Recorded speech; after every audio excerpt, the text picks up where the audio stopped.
नमस्कार, मैं हूं आकर्षण उपल और इस समय आप ये सीधी तस्वीरें देख रहे हैं IBN 24 पर। दोस्तों, पूरे देश के अंदर कोरोना से हाहाकार मचा हुआ है। किस तरह से पूरे देश में 2,70,000 मामले आज एक बार फिर से कोरोना पॉजिटिव आए हैं। दिल्ली और राजस्थान ने लॉकडाउन की घोषणा कर दी है। राजस्थान में 3 मई तक लॉकडाउन रहेगा और दिल्ली ने भी आज रात से लॉकडाउन की घोषणा कर दी है। वहीं अगर हरियाणा की बात करें, करनाल की बात करें, तो लगातार कोरोना के मामले बढ़ रहे हैं। कल भी 500 से ज्यादा जो मामले हैं कोरोना पॉजिटिव आए हैं। यह करनाल का सर्वाधिक आंकड़ा है जब से कोरोना के मामले शुरू हुए हैं। इसी मामले को लेकर क्या कुछ करनाल कल्पना चावला मेडिकल कॉलेज की तैयारियां हैं? क्या कल्पना चावला मेडिकल कॉलेज आम लोगों को राहत देने के लिए तैयार है? क्या ऑक्सीजन और रेमडेक्स जैसे जो इंजेक्शन है उनकी क्या तैयारी करनाल के कल्पना चावला मेडिकल कॉलेज में है? इसी को लेकर करनाल कल्पना चावला मेडिकल कॉलेज के जो डायरेक्टर हैं डॉक्टर JC दुरेजा, उनसे बात करते हैं कि आखिर क्या तैयारियां उनके। सर, सबसे पहले कोरोना के मामले बढ़ते जा रहे हैं, लोगों से क्या कुछ कहना चाहेंगे? एक बार फिर से कोरोना ने पैर पसार लिए हैं, कहीं ना कहीं हाथ से जो गेम है वो निकलती जा रही है। लोगों को अब ज़्यादा गंभीर होने की ज़रूरत है। ये आप बिल्कुल सही कह रहे हैं कि लोगों को गंभीर होने की बहुत ज़्यादा ज़रूरत है, क्योंकि जो बीच में हमारे को रिलैक्स पीरियड मिला था उसमें हमने सावधानियां बरतनी कम कर दी थी। तो मैं एक बार फिर आप लोगों से गुजारिश करूंगा कि जो पहले हम लोग सावधानियां बरत रहे थे उसके ऊपर एक बार दोबारा से अमल करें। बिना मास्क के कहीं भी ना जाएं और जब तक ज़रूरत ना हो तो घर से ना निकलें। सभी ज़रूरी कामों के लिए जाएं, लेकिन बिना किसी मतलब के कहीं भीड़ में ना जाएं, कोई फंक्शन ऑर्गेनाइज ना करें जिसकी वजह से हम लोग ये दिक्कत का सामना कर रहे हैं। तो मैं आपको बता दूं कि ये अगर जो डायरेक्टर हैं कल्पना चावला मेडिकल कॉलेज के, अगर वो बात कह रहे हैं तो आपको इस बात को समझना होगा कि हमें अब कहीं ना कहीं बचने की जरूरत है। 10 अरब रुपए की लागत से करनाल का कल्पना चावला मेडिकल कॉलेज बना है। प्राइवेट अस्पतालों में बेड तक उपलब्ध नहीं है, लेकिन कल्पना चावला मेडिकल कॉलेज में क्या स्थिति है इस समय?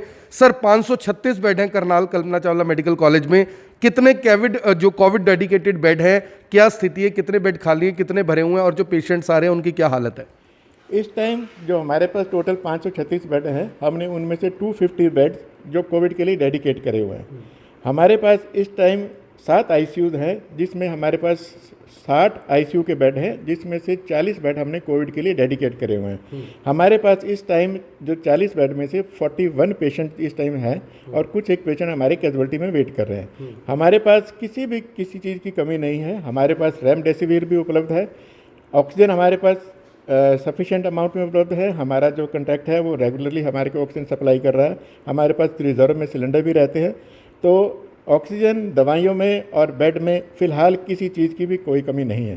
सर, ICU के जो बेड हैं, जो ICU हैं, वेंटिलेटर हैं, वो कितने हमारे पास हैं? कोविड जो डेडिकेटेड हॉस्पिटल बनाने की बात पिछले दिनों DC करनाल जो है उन्होंने की थी, उसको लेकर क्या कुछ स्थिति है फिलहाल? और आगे जाकर क्या जो अन्य 536 में से 250 के आसपास बेड कोविड डेडिकेटेड है, बाकी बेड भी कोरोना के लिए रखे जा सकते हैं, कोरोना मरीजों के लिए? हम अगर कल्पना चावला को डेडिकेटेड कोविड हॉस्पिटल घोषित किया जाता है तो हम उसके लिए भी तैयार हैं। अगर हमारे को ये कह दिया जाता है कि हम सिर्फ कोविड की केयर करेंगे तो हम जो सारे पूरे कॉलेज के जो बेड है वो डेडिकेट कर देंगे कोविड पेशेंट के लिए। लेकिन दूसरे पेशेंट्स को जो नॉन कोविड है उनको असुविधा ना हो, हम ये सारी सर्विसेज डिस्ट्रिक्ट सिविल हॉस्पिटल में अपने डॉक्टर्स द्वारा दिलवाना चाहेंगे।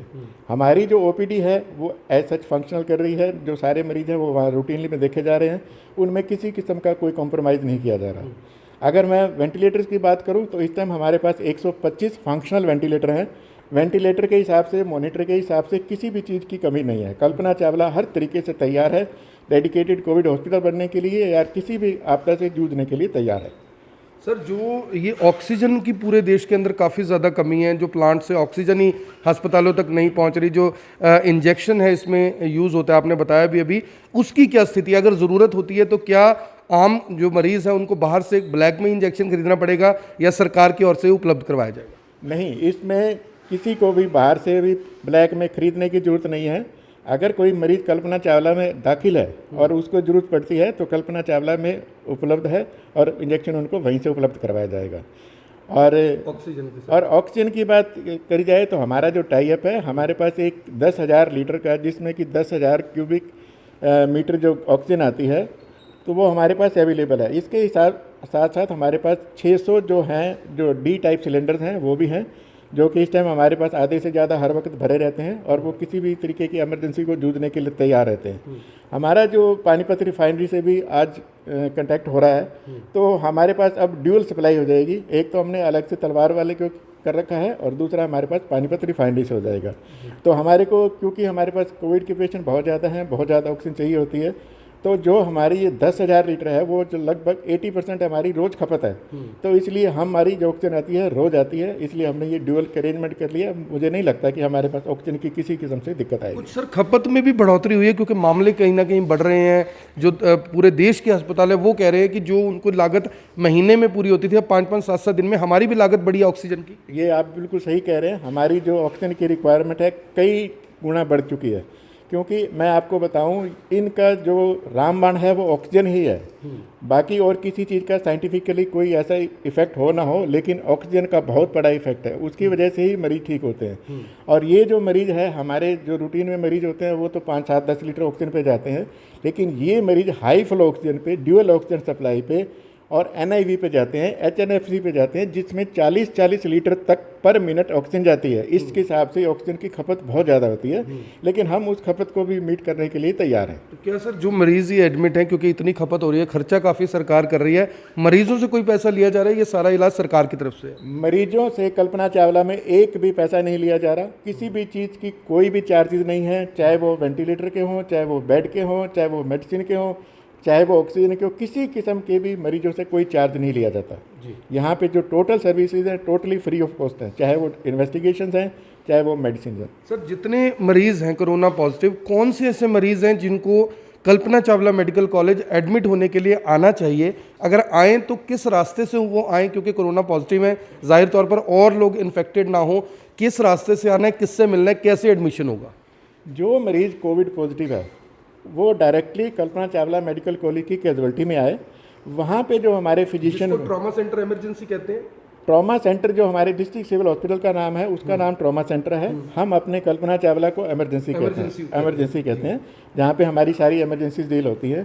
और किसी भी मरीज़ को अगर वो कोविड पॉजिटिव है, वो सीधा ही कैजुअल्टी में विजिट करे और अपने जो फिजिशियन हमारे बैठे हैं उनको बताए कि मैं कोविड पॉजिटिव हूँ, तो वो उनको कैटेगराइज करेगा कि वो किस कैटेगरी में है। अगर वो होम आइसोलेशन के लिए फिट हैं तो वो होम आइसोलेशन के लिए कहेंगे। अगर उनको लगता है कि चेकिंग के बाद उसको ऑक्सीजन की ज़रूरत है, तो उसी हिसाब से उसको वार्ड, ICU और या वेंटिलेटर वाले एरिया में उसी हिसाब से शिफ्ट करेंगे, डिपेंडिंग अपॉन द कैटेगरी। उसके ऊपर डिपेंड करता है। हाँ जी, ये बिल्कुल कैटेगरी पे डिपेंड करता है कि वो किस कैटेगरी में फॉल करता है। ऑक्सीजन चाहिए, वेंटिलेशन चाहिए, या सिर्फ उनको एक ऑब्जर्वेशन चाहिए, उसके हिसाब से उसको उसी एरिया में भेजा जाता है। सर आखिरी सवाल है, दिल्ली और राजस्थान जैसे स्टेटों ने लॉकडाउन लगा दिया है। राजस्थान ने 3 मई तक लगाया है, दिल्ली ने अभी अगले सोमवार तक के लिए, आज रात से शुरू होगा, अगले सोमवार तक के लिए 24 आवर का जो कर्फ्यू है वो लगा दिया और सोमवार तक ये जारी रहेगा। करनाल में भी रात को 10 से सुबह 5 बजे तक यही स्थिति है। लोग कहीं ना कहीं हल्के में ले रहे हैं, लोग कह रहे हैं कि सरकार ने या मीडिया ने वैसे ही हवा बनाया हुआ है। क्या कोरोना जैसी वाकई कोई बीमारी है और किन लोगों के लिए ज़्यादा खतरनाक है, किन लोगों की जान इससे जा सकती है जो अभी भी हल्के में ले रहे हैं? मैं आपसे फिर गुजारिश करूंगा कि कोरोना को हल्के में ना लें, बिल्कुल ना लें हल्के में। आप लोग इसका इफेक्ट देख रहे हैं, विदेशों में देख रहे हैं, हमारे देश पे भी बहुत ज़्यादा असर हो रहा है। हमारे देश में मोर्टेलिटी पिछले दिनों में इतनी ज़्यादा बढ़ गई है, अब हम लोगों को पूरी सावधानी बरतने की ज़रूरत है। मैं आप लोगों से फिर गुजारिश करूँगा कि जब तक ज़रूरत ना हो कृपया करके घर से बाहर ना निकलें। जब भी बाहर निकलें कुछ भी मास्क के बिना ना जाएं, भीड़ ना इकट्ठी होने दें और हमेशा सोशल डिस्टेंसेस मेंटेन करके रखें। ये इन्हीं चीज़ों से है कि हम लोग कोरोना से बच सकते हैं। अगर हम ये सावधानियां बरतेंगे तो डेफिनेटली हम लोग कोरोना को दूर भगा सकेंगे। और अगर फिर भी कोई आपको लगता है किसी को सिम्टम्स आ रहे हैं तो आप अपना टेस्ट करवाइए। और अगर आपको क्या सिम्टम है सर, प्राइमरी सिम्टम क्या है? देखो, प्राइमरी सिम्टम तो कई बार तो ऐसे होता है कि मरीज को सिम्टम्स नहीं भी होते हैं। दूसरा ये है कि जो सबसे जो इनिशियल सिम्टम्स होते हैं, यूजली फीवर होता है, बॉडी एक्स होते हैं, माइल्जिया होता है ना, और नाक का बहना होता है। और जो सांस में भी दिक्कत सांस में, जब सांस में दिक्कत हो जाती है तो आपको घर में नहीं रुकना है, आपको इमीडिएटली हेल्थ केयर फैसिलिटी पे जाना है, अपने आप को चेक करवाना है, उसी हिसाब से सर्विस लेनी है। और दूसरे जो मरीज जिनको खास तौर पे कोमॉर्बिडिटी है, जिनको शुगर है, खास तौर पे अनकंट्रोल्ड शुगर है, ब्लड प्रेशर है, कोई दिल की बीमारी है, या कोई इम्यूनोसप्रेशन है, या किसी और बीमारी के लिए क्रॉनिक ट्रीटमेंट चल रहा है, तो ये मरीज होते हैं जिनको ये बीमारी जल्दी पकड़ लेती है। तो इनको एक छोटा सा हल्का सिम्टम आते ही इनको अस्पताल में ज़रूर कांटेक्ट करना चाहिए, और ख़ास तौर पे अगर इनकी उम्र 60 साल से ज़्यादा है तो ज़्यादा ज़रूरी है। तो इनको बहुत ज़्यादा ज़रूरी है। इन मरीजों को अस्पताल में ज़रूर आना चाहिए और अपना इलाज वहाँ करवाना चाहिए, घर में नहीं करना चाहिए। घर में नहीं करना चाहिए। सर आखिरी सवाल है, पिछली बार का जो स्ट्रेन था इस स्ट्रेन को ज़्यादा खतरनाक माना जा रहा है, क्योंकि पहले तो लॉकडाउन की पोजीशन थी, हम लोगों ने आपके साथ भी काफ़ी काम किया, तब स्थिति काफ़ी सुधरी हुई थी। अब कहीं ना कहीं क्योंकि लॉकडाउन जैसी स्थिति नहीं है, स्थिति कहीं ना कहीं हाथ से निकल तो रही है, ये तो सभी मानते हैं।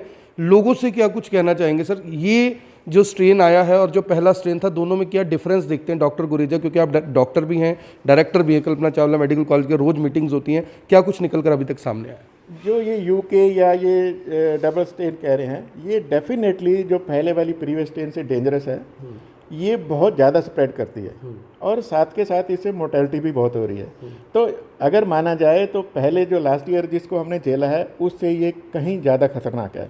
तो मैं फिर एक बार आप सब लोगों से गुजारिश करूंगा कि इसको हल्के में ना लें, बहुत ही इसको सीरियसली लें। जो हमारे बुजुर्ग हैं, कोमॉर्बिडिटी वाले हैं, उनका खास ध्यान रखें। ये अब देखा जाए तो बच्चों को भी इन्वॉल्व कर रही है, तो बच्चों को और जो हमारे यूथ हैं उनको भी सावधानियां बरतने की ज़रूरत है।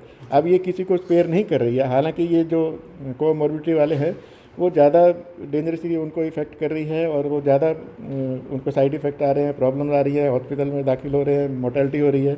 लेकिन ये बच्चों और यूथ को भी स्पेयर नहीं कर रही है, तो इसलिए सबको सावधानी बरतने की ज़रूरत है। Thank you sir, thank you very much. तो ये थे करनाल कल्पना चावला मेडिकल कॉलेज के डायरेक्टर, जिन्होंने सीधे तौर पर कहा कि हमारी तैयारियां पूरी हैं, 536 बेड हमारे पास अवेलेबल है। फिलहाल 250 बेड्स को जो कोविड डेडिकेटेड बेड्स हैं उनमें कन्वर्ट कर दिया गया। लगभग 175 के आसपास मरीज फिलहाल एडमिट है, यानी कि 75 बेड अभी भी अवेलेबल है। यहाँ से आप समझिए कि दिल्ली जैसे शहर में एक भी बेड, एक भी आईसीयू अवेलेबल नहीं है, लेकिन करनाल के कल्पना चावला मेडिकल कॉलेज में ऐसे गंभीर मरीजों के लिए 75 बेड अभी भी अवेलेबल है। और आगे जाकर अगर ज़रूरत पड़ती है तो चाहे ऑक्सीजन की ज़रूरत हो, जो इंजेक्शन इसके लिए आता है जिसकी ब्लैक भी बहुत ज़्यादा इस समय बाजार में चल रही है, चाहे वो इंजेक्शन क्यों ना हो, सभी की तैयारियां पूरी हैं। डॉक्टर जगदीश दुरेजा हैं, उनका दावा है कि हम पूरे तरीके से तैयार हैं। अगर 536 के 536 बेड भी हमें कन्वर्ट करने पड़े तो हमें कोई दिक्कत नहीं है, हमारी तैयारियां अपनी तरफ से पूरी है। आप सभी से अपील, इस वीडियो को देखें भी, इसे शेयर भी करें, अपना बचाव रखें। अब समय है कि हम खुद को, अपने परिवार को, अपने आसपास के लोगों को बचा सकते हैं। कहीं ऐसा ना हो कि जो ये महामारी है सचमुच ऐसी महामारी में बदल जाए जैसे कभी 19वीं शताब्दी में आई थी, उस समय हज़ारों लाखों लोगों की मौत हो गई थी। अभी भी देश के अंदर 18 लाख से ज़्यादा एक्टिव केस हैं और आज भी 2,70,000 से ज़्यादा जो केसेस हैं पूरे देश भर में आए। और करनाल की अगर बात करें तो कल भी 504 केसेस आए थे और जो डेथ रेट है वो कहीं ना कहीं बढ़ता जा रहा है। आज जो कल भी बताया जा रहा है कि 4 मरीजों की मौत हुई है। हालांकि आज के जो आंकड़े हैं वो आना अभी बाकी है, लेकिन इसी मद्देनज़र जो कल्पना चावला मेडिकल कॉलेज है उनका दावा अपनी जगह पर कहीं ना कहीं दुरुस्त है कि हमारी तैयारियां पूरी हैं। अगर कोई गंभीर अवस्था में मरीज आता है तो उनके इलाज के लिए कोई भी कोताही नहीं बरती जाएगी, हर तरह से उसको ट्रीटमेंट दिया जाएगा। आप सभी से अपील, इस वीडियो को देखें भी, इसे शेयर भी करें। आप देख रहे हैं IBN 24, मैं हूं आकर्षण उपल, करनाल के कल्पना चावला मेडिकल कॉलेज से आप सभी के साथ लाइव। धन्यवाद।